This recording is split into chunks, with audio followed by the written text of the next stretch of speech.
Anderson, there's just so much dishonesty and inaccuracy at this convention. It's hard for me to know where to start. And it's not just big things like this broad revisionism on the response to the pandemic. It's little inaccuracy, carelessness. We had someone, Laura Trump, cite a fake Abraham Lincoln quote tonight.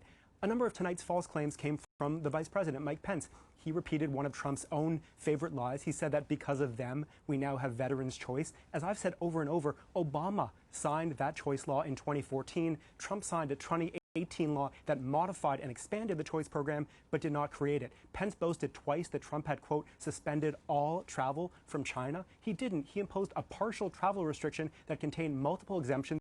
Tens of thousands of people, Anderson, kept coming over after that. Pence said again that Biden wants, quote, open borders. I know this is common conservative rhetoric, but it's just wrong. Biden does not support completely unrestricted migration.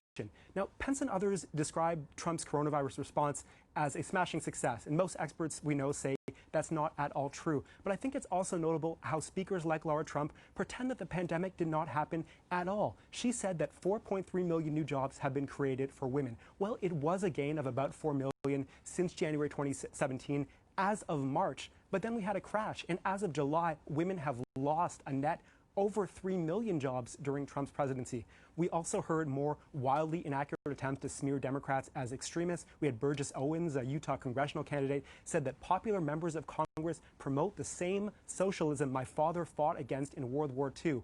The U.S. wasn't fighting any actual socialism in World War II. The Nazis called themselves National Socialists. They weren't anything like Bernie Sanders, who, by the way, had family members killed in the Holocaust. They were ultra-right, genocidal totalitarians. We had Congresswoman Elise Stefanik call Trump's impeachment illegal. Come on, it's legal. Impeachment is in the Constitution. And like Trump himself, we had Press Secretary Kayleigh McEnany claiming that Trump stands by Americans with pre-existing conditions. Look, Trump has repeatedly tried to get bills passed to weaken Obamacare's protections for people with pre-existing conditions, and he's currently in court fighting to get the entirety of Obamacare overturned. Now, he has promised some sort of executive order protecting people, but it hasn't come yet, and Anderson, that certainly doesn't change his history on the subject. Yeah, I mean, he's actually has no health plan that he has talked about publicly or he doesn't. Or Great, announced. Wonderful health care.